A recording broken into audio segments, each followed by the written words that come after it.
Hey, hello, and welcome. I am Debbie Peterson of Getting to Clarity, and this is another episode of the Getting to Clarity podcast, where busy women leaders come and get the tips, tools, and techniques that they need to create more success with less sacrifice in their leadership and life. So, great information coming from my guests and myself, and I'm so excited today. I have a very good friend of mine, Gail Lowney Alofsin. She is a national keynote speaker. She is a workshop leader. She is an author, an adjunct professor, a career coach, a radio show host, and a business development executive who really kicks it, if you know what I mean. So before I turn you over to Gail and she shares her pearls of wisdom with you, let me tell you, Gail has a passion for nonprofits, and she serves on many nonprofit boards focused on education, hunger, health, and business. And additionally, she has been hands-on volunteering in Haiti for the Haitian Health Fund since she was 19 years old. Okay.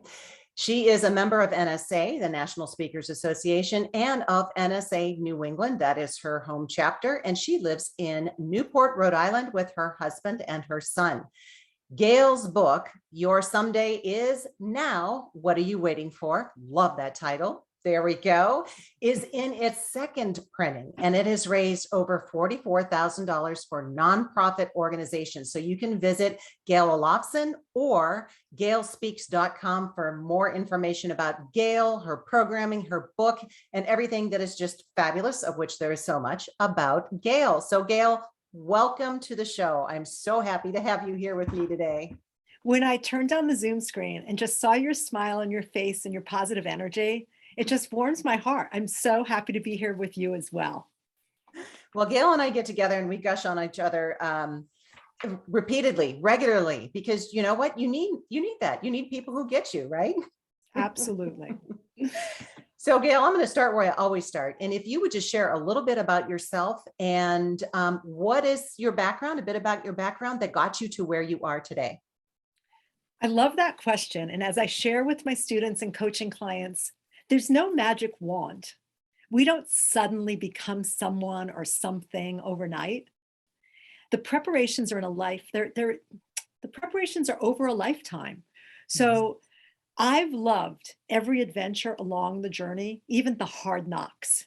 And I'll flash back. I'm the oldest of 4 children, 2 sisters, 1 brother. My sisters and I talk every single morning. My brother and I, probably once every 2 weeks. It's more texting with him. But I love our family. And at the age of 7, I was introduced to volunteer work, which has really continued to become a gift in my life, looking at volunteer work and helping others as an opportunity versus an obligation. Graduated from Tufts University, wanted to be an ambassador. I was a poli-sci IR major, wanted to be an ambassador, make people friends all over the world. And I fell into the hospitality industry by working at a cruise line, my first job, resort, my second, and then a hospitality company, my third, called Newport. It was called Newport Yachting Center, Newport Waterfront Events, Newport Waterfront Festivals, Newport Harbor Corporation. Now we're called Newport Restaurant Group. I've been working with that company for 30 years. And people would be like, 30 years? I started when I was 5. But 30 years, it's gone like this because it's always a different job. So from there, and it's going to come fast, I ended up being approached by the University of Rhode Island back in January of 1999 to start some curriculum for them there, which I did. I have never looked back. Love that classroom. Love every semester with the students, including the summer and the winter. I do winter and summer classes too. And that segued into speaking and training because the teaching and all that curriculum. So I've been speaking it for over 20 years as well. I guess the most important thing, though, is being married to my husband, John, and our wonderful son, Samuel, because we have enjoyed raising this left-handed pitcher together. Oh, nice. Very nice. And I love Gail. I love how you describe, I fell into hospitality. You know, and you said about the things that happen in your life, even the hard knocks, it's not linear. Nothing is linear. And it seems like we may be going in a different direction. You fell into hospitality, but all of the work that you have done with the cruise line and the hospitality events, and then the boat show and everything else. I mean, the connections that you have leading you to the university, of which your students are amazing. I had an opportunity to speak to them, and just their appreciation and their gratitude was so heartwarming. It was such an honor to be able to do that. And then leading you into speaking, writing this book, sharing your message. So let me ask you, we're talking about creating more success without losing who you are in the process, reducing the sacrifice. What does success mean to you? So we look up success in the dictionary, your picture's next to it. What's it going to say? Oh, I love that. Well, it's not going to have a Ferrari next to it or a big fancy something. That's not, I live in Newport, Rhode Island, and the show right now on HBO is Gilded. I can assure you, we book those mansions to host private parties for fundraisers for nonprofits. We do not live in them. So success to me is simple. It means using all of our talents, all of them that we've been gifted with, using those talents to the best of our ability without losing our essence, without losing our soul. That's what I feel success is. And I also feel it's raising your children successfully. It's working in the workplace and what's successfully. Our children are all raised different ways, but working in the workplace as a real great coworker, working with your clients with heart, not for the dollar, but working with your heart, really, really honing those EI, the emotional intelligence skills. That's success. Having that complete self-awareness and empathy and kindness, not losing. And I would say authenticity too. You said that, authenticity. There's not going to be a Ferrari in my picture in the dictionary. So there might be a Maserati in mine, but that's, I don't know. But that's okay too. Yeah. We can't, I don't judge what other people's values are. I'm happy in the bowels of Jeremy Haiti with working with the dental team on extracting, I don't extract the teeth. I'm the one like assisting. Oh, thank goodness. Or playing with the children in our orphanage or at the school. Like that is my happiest thing. But you don't have to go to Haiti to find success in your life. Our family started the Haitian Health Foundation after my father was given a year to live. Well, it's been 40 years. And he's still here. Yeah. The Haitian Health Foundation is thriving. It's still going. A nonprofit. So things fall into your lap and that you can not fall into your lap. What's a better way to say it? I don't know. They kind of show up. They show and up. if they're operating at that frequency where it resonates with you, then that means it's meant for you and you should follow that thread. Absolutely. I had a conversation with a woman from Raymond James in a previous episode, and she said that having that connection to your community, to something that you can help celebrate, to something that's bigger than you, is absolutely tied to your success as a woman in business or as an emerging leader in business, that it rounds you out, that it can't be just, okay, what is my next at work? But it's the next of you as a person as well. We have a professional life, we have a personal life, but we're one person, Absolutely. so paying attention to both sides. Now you're a busy gal. I mean, obviously everything that we read in your bio, and I meet with you each week, so I know how busy you are. What is it that you protect at all costs? So, life is happening, business is happening, opportunities. And I know that you have had those times where it's been 80-hour weeks, and things like that. So what have you learned to protect? What's most important to you? Because I've produced over 2,000 events or worked on over 2,000 events, including the crazy concert series. But now our big event is the boat show at where I work at Newport Restaurant Group. It's our outlier. And we have 4 80-hour weeks in a row. The rest of the year is fine, a normal week, but and we love it. You get high on it. But what I will not give up, even in those 80 hours a week, is time with my parents. Time with my parents. I still have my parents at my age, now into my 5th decade, and I've got my parents. Give me a break. Yeah. God bless. That's a Hail Mary full of grace. Yes, so it is. Church on Sunday mornings with this really great priest, and then either breakfast or dinners every single week. Will not Okay. give So that up. scheduling that time with your parents. Putting it right in pen. Okay. And All then right. if I miss it because I've flown away for a speaking engagement or something like that, then it's double the next week, because Okay. I love that. Making sure I'm spending time with my husband and son. And I also will not compromise faith. I love to get up in the morning. You and I talked about this when we had just the Christmas tree lights on, and sit and think, what am I grateful for? What am I thankful for? And I do love to read spirituality. So those are things I won't compromise. Absolutely not. There's so much I won't compromise, but those are the two off the top of my head. Faith and family. Yeah. Faith Faith and and family. family. And I'll tell you, my grandson is now 19 months. And so 19 months ago, I remember specifically, I was in a retreat that weekend, and he was born on that Saturday. And I thought, I looked at my next week's calendar, and it was full. And I thought, what am I doing? My whole week is booked out. Brand new baby's coming off the hospital, and I'm going to be in meetings. I'm like, no way. But it was just that shift that was like, okay, you have different events in your life, and then all of a sudden things recalibrate, and you're looking at them through a different lens. It's not stagnant. No. Yeah. So what are some of the important lessons that you've learned along the way?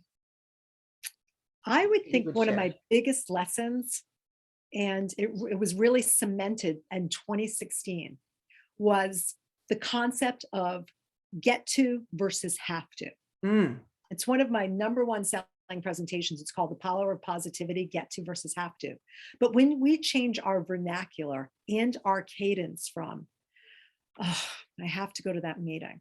Oh, I've got to go to, I'm going to be late. I got to get to Sam's baseball game. Oh my gosh, it's the triplets pole vaulting. That's my sister's tripling event, or their play. When we, oh, I have to go see my mother-in-law. I love my mother-in-law. She's 93 and she's sharp and fun. So we get to turn 50. We get to turn 60. We get to turn 70, 80. God bless, we get to turn 90. We get to go to work and have purpose. Do you know how many people want to have purpose? We get to attend our children's, our nieces, our nephews' events, visit with aging parents. So as soon as you change your mindset in your body language to, I get to, instead of I have to, your whole shift on life changes.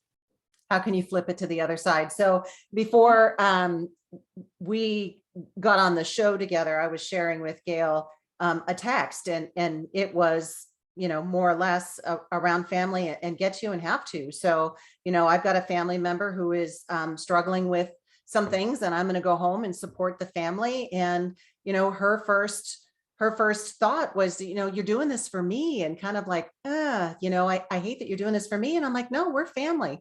But the thing is that we knew each other as little girls, right? And now our babies married each other and have a baby. So her response to me is, I am so glad that God had it in his plan to bring us together and to make us family. And, that is I get to go home and support her. It is my honor. It's my privilege. It is my heart, and so we put pressure on ourselves when we say, oh, I have to do this. That's what it is. It's that weight, it's that pressure. But when you open and you look at it from reframe it and look at it from another point, it's a game changer. So I love that as a lesson. So let me ask you, best practices. Like, what is on Gail's cheat sheet of these are the things that I do and they keep me whole and hale and hearty and aligned? And what are your best practices? The first thing that jumps out is your someday is now. It's, what are you waiting for? So my best practice is that waking up in the morning, what am I waiting for? What am I afraid of? Why aren't I starting this? So I start the day by, I have a whole bunch on my windshield. I'll grab one windowsill. I eat frogs for breakfast. So that's what I do. That's like my biggest practice, is getting, and it's a Mark Twain quote. If you wake up in the morning and you eat a frog for breakfast, it's going to be the hardest thing you do all day. So I make the list and I skip the tadpoles. They're going to come later. And I eat that bulldog first thing in the morning, no matter what it is. Everybody has different bulldogs. I have my bulldogs. Sorry, that's my sister's bulldog. Bullfrogs. Yeah, bullfrogs. Yeah, there we go. Bullfrogs, not bulldogs. If I eat that bulldog, it's going to be an issue. So best practice is eating frogs. And as I'm eating frogs too, and doing the next best practice, I would say, once I'm in the workplace or meeting with a client or student, being completely present. Like when we're at our meetings on Zoom, I'm present. I'm not over here working on my other computer. I'm with you, because presence saves time. And I think the other thing, best practice, is just making sure I stay on top of connections. And we talked earlier about family. I know we're both conscious that there are people out there that may not have family, or I know this with students too, like their families just might not be, just different. Family doesn't always mean the one that you were born with. It can be the one you choose. We can make families. I mean, I feel like the clients I've had throughout the years, the friendships I've made, they're part of an extended family. We care about these people. And connection starts with our emotional intelligence, again, with kindness, self-awareness, presence, not I. But there you are. Great to see you. Listening, but really listening, not listening. And we know this, to talk next, or listening to, that you're not really listening. You don't care. You learn so much when you're completely present. So between frogs and presence, and I guess collecting people, I like to collect people. Those would be a couple. You're really good at it. Yeah, you are too. We love people. I guess there's people out there that don't love people. I haven't met a lot of them yet, but I love people. Well, and I think people is such a big part of the equation, because you don't do anything by yourself, at least not easily. And I know from my past experience, and I know from some of my clients, it's kind of like you're in a place where you need help. You're stuck, you're frustrated, you don't know your next steps, you don't have direction, but nobody can know, right? Learning to ask for help, learning to share with others has been one of the biggest personal development hacks of my life. When I finally was brave enough to let other people in, and it doesn't always have to be in person. We get together by Zoom. So we've never met in person. I can't wait for the day. I'm totally coming to work at the boat show. But connecting with people, sharing with people, being there and supporting with people. And in our group, there's a couple of people who, have some heavy duty things going on, and just having that conversation and know that other people are thinking about you, that care about you, even if they can't do anything, is such a game changer. So really thinking about your tribe, who are the people that are in your life that support you? And I'm so happy that you're one of mine. And same, right back at you. So would you share just a little bit about your book and an overview of what it's about, how people can find it, who it's for? Yeah, that'd be great. Well, thank you for asking. It's nice of you to ask. I don't really push the book that much. It's not on Amazon. It's sold through my website, gailspeaks.com, Gail, or gailalofsin.com, a little harder to spell. So you have to look in show notes for that one. But it's sold on my website because 100% of the sales, like the wholesale, goes to nonprofits. So I personally pay for the printing, and then it's a whole long story. The video will soon be on my website, gailspeaks.com, about why I'm giving the money away. But all good things have come from giving the money away. And it focuses on work-life integration, communication, all the things that save time in life. Eating frogs, there's a whole chapter on eating frogs, a chapter on goal setting, chapter on leadership. It's everything I've taught at the university for 20 plus years, but wanted my son to know. So when I wrote the book, I really wrote it to print out one copy, and just to give it to Sam for his 18th birthday. And then I'm like, you know what? As people were reading it, they said, we really like this. I'm like, okay, if you like it, let's get it out on the market. And what they like the most is there are interviews, accidental interviews, with over 100 of my clients and friends about all the topics I write about. So in the back of every chapter, I might say, I always work on airplanes, because I do. My college roommate, Margie, she says, I never work on airplanes. And she tells the reason why. There's about to-do lists. There's about one of my favorite expressions in the whole book is, this is not your practice life. Mm. So I think this book reminds us, as our someday is now, what are you waiting for? Get started. I say the way to read it is open it and say, what do I need to know today? And open, you're going to open to that page, and just get moving on it. Yeah. Live every heartbeat. So with your practice of eating frogs in the morning, because I know in the morning, sometimes it can be that we wake up and we kind of pick up the emotions and the heaviness from the previous days and we put them on again. And then we go about the same routine again. Not you and I mean, sometimes I can. Yeah. But what is it that supports you in the morning when you wake up? I know, for instance, one of the things that I heard, it was in a podcast, I believe, I can't even remember where it was now, but it was, what magic, is going to occur today?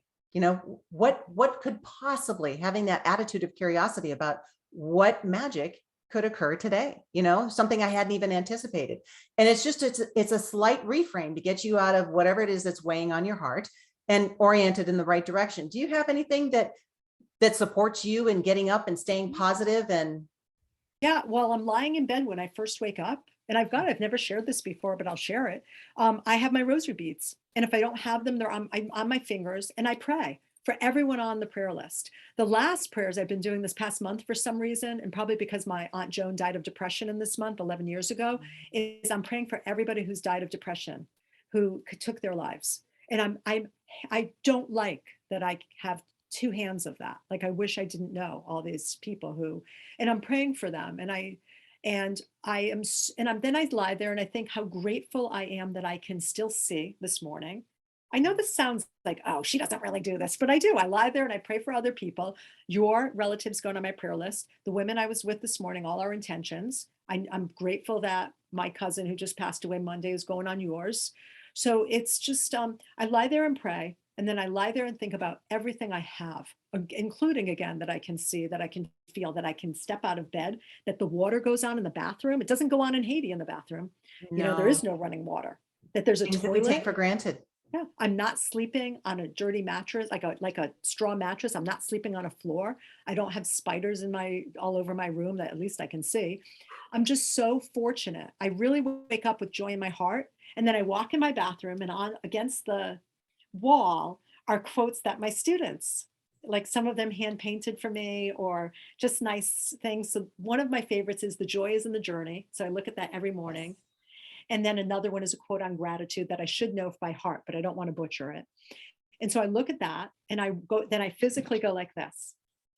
It's going to be a great day, and it's going to have challenges. And what's most important today is how I make other people feel. And I better be kind, because we're not always kind all the time. Mm-hmm. You don't know what someone else is carrying. So why am I going to go out there in a grouchy mood? And even if I don't have the best night's sleep, which I am having really good night sleeps. But even if I don't have the best, it's about being grateful for being here, being grateful for what we have. Yeah. And it's such an easy switch. And it may not feel natural at first, but just, going through any little thing that you can think of that you can have gratitude for. It's a beautiful day. It's a beautiful stormy day. It's, the snow is pretty. It's, I get to go to work. I have a good job. My kids are healthy. Yes. Anything. And one of the questions that I go to that has helped me a lot in my journey of getting clarity is, what do you want instead? If you're not in a place where you want to be, I love that. I'm writing that down. Where do you want to be instead? Because it focuses you on the opposite. A lot of times we get so mired in the things that don't really serve us. And what we focus on is what we create more of, we amplify. And when we're focused on something that isn't working, then that can be a problem. So what do you want instead? So good. What do you want instead? What do you want instead? So Gail, tell me, how can my listeners connect with you? How can they get more of Gail? What parting wisdom do you want to leave for them? Well, if they want to be on my newsletter list, you can just send to Gail. Just send me an email, gail@gailspeaks.com. And I think that's the easiest thing. The book is one thing, but I have a monthly newsletter that's just positive in leadership, and it takes less than a minute and 30 seconds to read. It's a quick scroll. The radio show, there's links to the radio show on my website. And I mean, that's the best thing. Pick up the phone and call. My phone number's on the website. Call and say, hey, I want to know you. I want to meet you. And she will answer unless she's on a I do want to add, though, I forgot one important thing between lying in bed with all the gratitude and going and getting ready for the day. I do go downstairs, and you and I both know that. And I sit there with my little twinkle lights on, and I have my Bible. I like reading something in the Bible every day. But then I have a Matthew Kelly. I love Matthew Kelly's spirituality book. And I just open this up to, what do I need to read today? What do I need to learn? And I tell you, there hasn't been a day that I opened that I haven't taken a picture of it and texted it to a friend that morning. It was something that I'm like, oh my gosh, so-and-so would love this. And then I text her, or I post it on Instagram. So who's Matthew Kelly? Oh, he is a dynamic writer. And Matthew Kelly, I just love, if you Google YouTube, Matthew Kelly, he just has a lot of good stuff. There are Catholic overtones, and I love to respect all religions. I was raised Catholic, but I respect all religions. I like going and having fellowship in other institutions. It's all about, in the end, just believing in a power higher than yourself. And not everyone has the gift of faith. I'm so blessed that I do. I mean, my best friend is a nun. Yes, you do. You're covered. Come on now. And she's a naughty one. We should get her on the show. Oh, good deal. And another one would be Sarah Blondin. She is one that I have come across. Her writing is downright poetic. It's beautiful. And it's all geared towards, your higher level of you.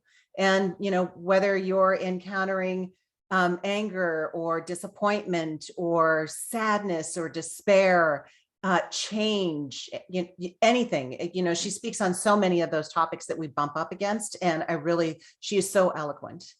So she's another one that I would highly recommend.